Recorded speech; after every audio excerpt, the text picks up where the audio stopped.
Mais um episódio do nosso Grãocast, agora recebendo o nosso amigo Nelson Gonçalves, o jornalista Nelson Gonçalves. Boa noite, Nelson, seja bem-vindo.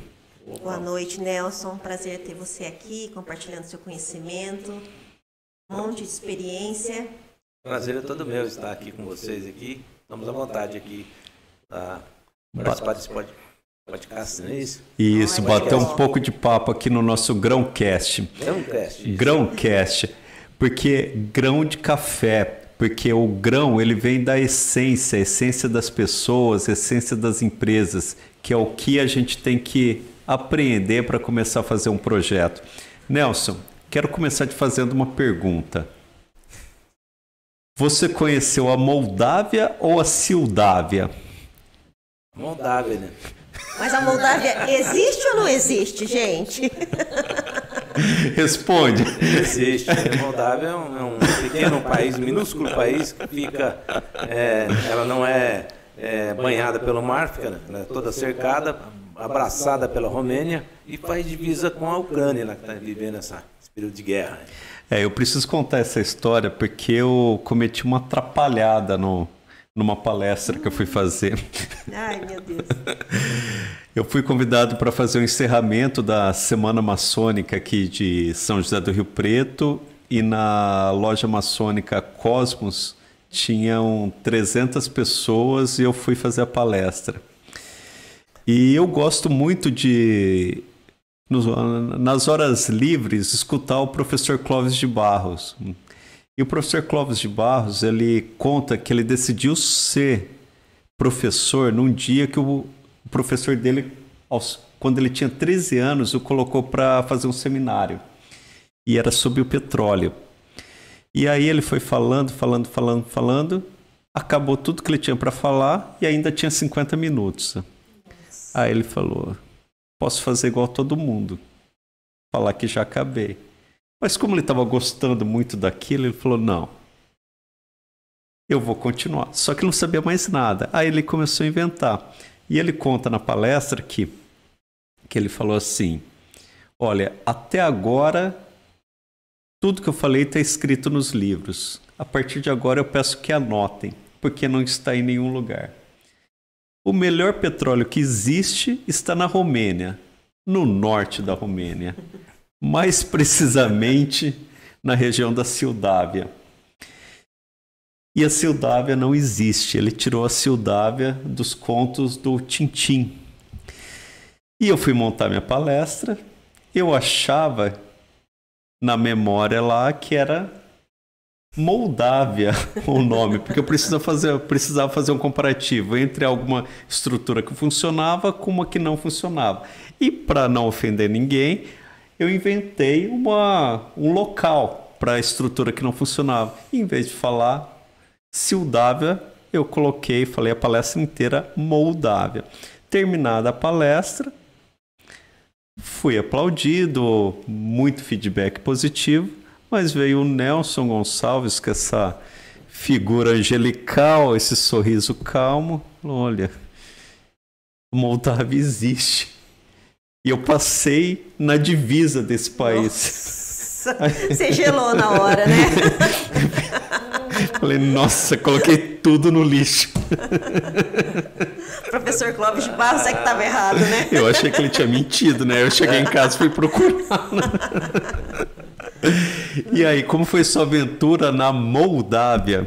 Na verdade, na época, isso foi antes da pandemia, acho que 2018, né? A minha mulher, a gente fazia parte do Rotary, e o Rotary tem esses intercâmbios, né? Então a gente já tinha inscrito para vários intercâmbios, para os Estados Unidos, para ir para a Inglaterra, mas nunca dava certo, nunca a gente era aprovado, eles faziam um sorteio, nunca era sorteado. E justamente para Romênia, a gente foi sorteado. Eu nem sabia onde ficava essa Romênia, fui procurar no mapa lá e que eu vi que ficava lá no leste europeu. Bom, vamos para lá. Um pouquinho antes a gente aprendeu um pouquinho do idioma, lá eles falam romeno mesmo, que vem do latim, então algumas palavras inclusive é similar com a nossa, né? Primeira palavra que eu já cheguei lá falando lá em romeno, lá, que é cerveja, né? Bere, né? Não passa sede, né? Deu para ficar hidratada lá. Então, E foi muito legal. E aí a gente ficamos em casa de família lá, uma experiência assim fantástica, porque até eu falo sempre, vale mais do que se você ir para uma agência de turismo. Por exemplo, eu tive lá o prazer, a felicidade. Primeiro eu fiquei em várias casas de família, a gente ficou 17 dias lá. Que bacana. Fiquei, se não me engano, acho que em 12 famílias diferentes. Desde Timisoara, fomos andando até chegar lá em Bucareste, que era a capital. Fiquei na casa de um deputado federal, era casado com uma jornalista, e ele nos levou, inclusive, para conhecer o presidente da Romênia. Que bacana. Lá, fui recebido pelo governador de Slatina, prefeito lá de Brasov, né, que faz divisa com as... você era celebridade lá, né? A gente foi num grupo, né, em 12 pessoas, 12 brasileiros aqui. Foi muito interessante. Você falou que você ficou em casas, né, de rotarianos lá, né? E como eram essas casas? Como os romenos moram? É diferente do que a gente vê aqui no Brasil? Bom, uma das primeiras coisas que me chamou a atenção lá, logo que eu cheguei, primeiro eu vi aquelas casas, tanto de rico como casas das pessoas mais simples, mais pobres, todas elas tinham em cima uma chaminé. Será que faz tanto churrasco aqui, né? Aí que eu fui descobrir que é a lareira, né? Porque lá faz muito frio. A gente foi lá, na época era primavera, então a temperatura estava mais amena, mas no inverno as temperaturas são abaixo de zero. Não só tem lareira, como também uma coisa que eu observei lá, elas são mais altas casas, tem um porão. É elevada para ter um porão embaixo. Tem um porão embaixo, isso ali. Isso me falaram por causa da neve, né? Porque tem um período lá que chega no inverno que não tem neve. E também porque eles fazem como é que fala, agricultura, lá não é bem isso, uma horta, né? De subsistência, toda embaixo. Entendi. Ali.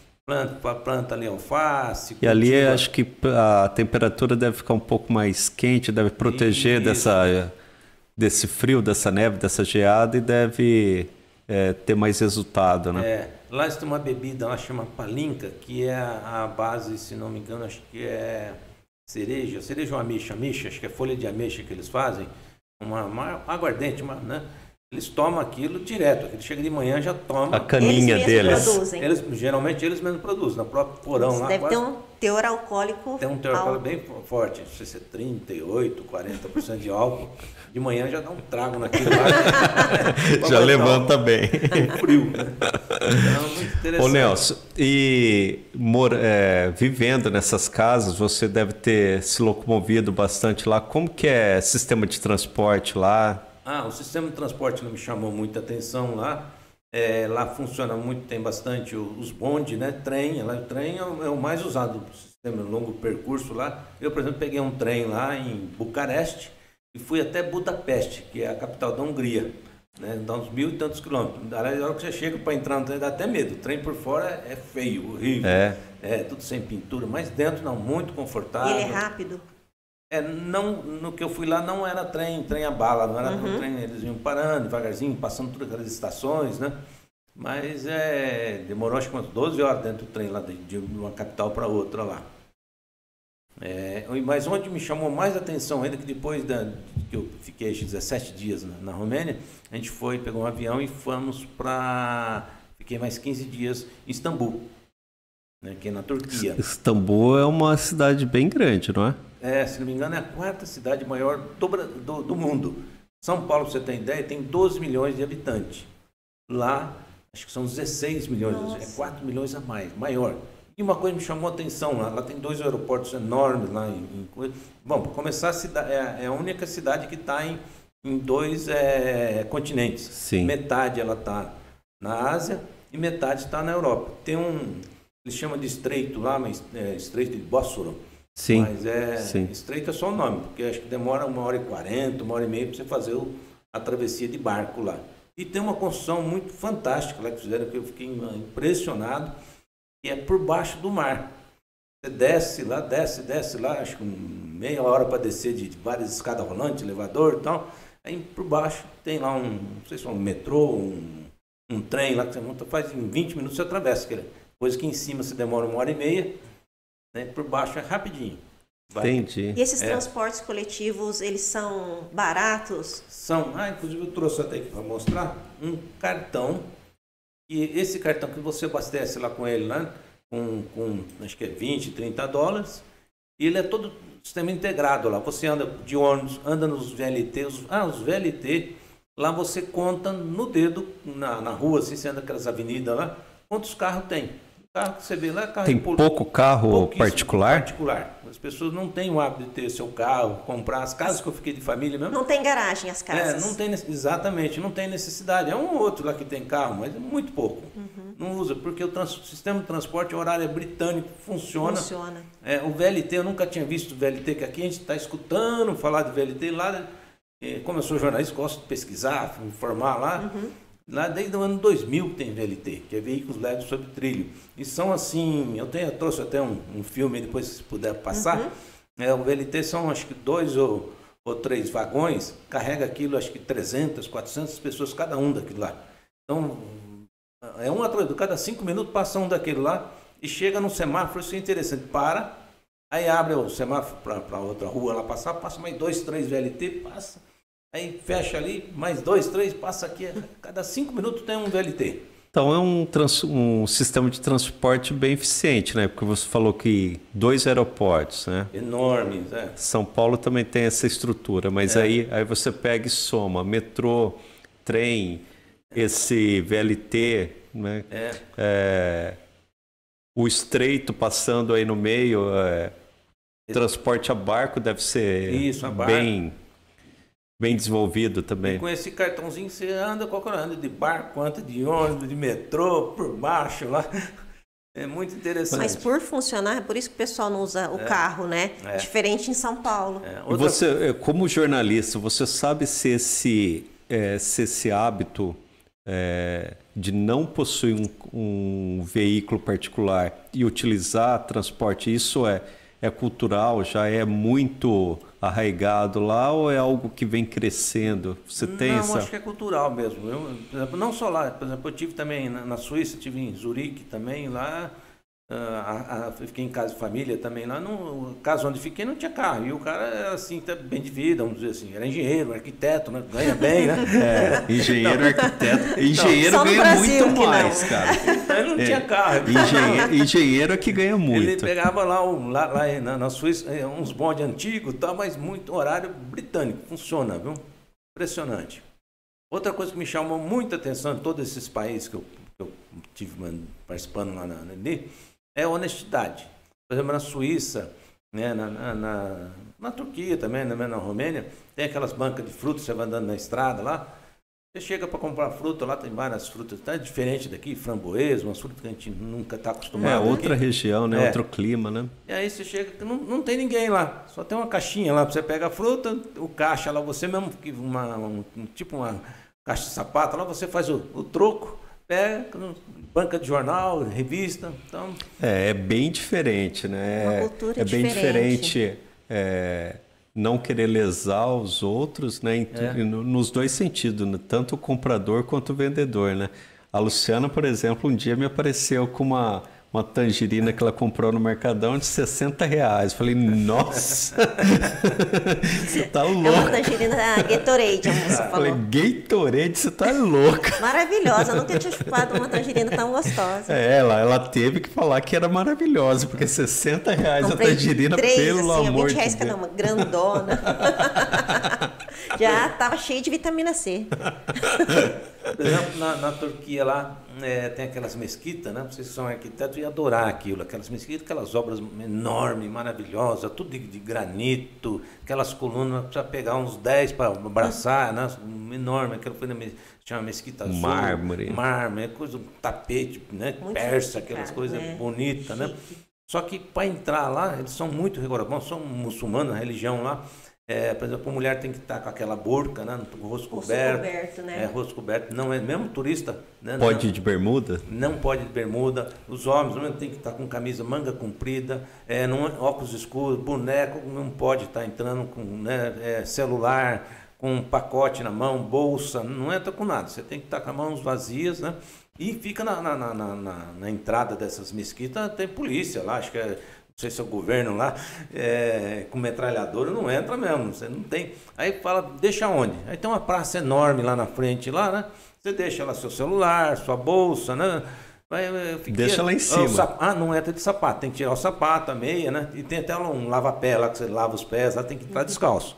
E aí, aquela praça enorme, não tem armário. Você deixa lá, né? Você tem que marcar direitinho onde você deixou, porque é enorme aquilo lá, tem mais de 1.000 pessoas por dia visitando lá. Marca, eu entrei assim, meio desconfiado, né? Meu irmão, será que meu celular vai estar lá depois?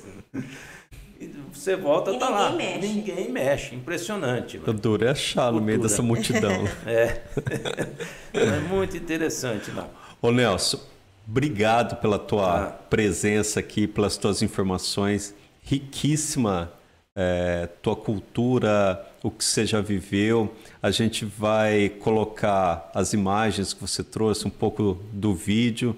E para a gente fazer essas conexões de casas diferenciadas, jeito de morar diferenciado, culturas diferentes, porque se a pessoa tem uma cultura diferente, uma geografia diferente, é evidente que a arquitetura, a residência, as empresas vão ser diferentes, né? E cabe ao arquiteto fazer essa leitura, né? Entender a essência de cada pessoa, de cada empresa que ele vai projetar, do lugar que ele vai fazer a intervenção para criar uma arquitetura autêntica. E você traz muita bagagem aqui para a gente trocar ideia e vamos ter muito projeto aí pela frente. Muito obrigado pela tua participação. Eu que agradeço vocês aí, estamos sempre à disposição. Sucesso aí para vocês. Obrigada, valeu, Nelson. Obrigado.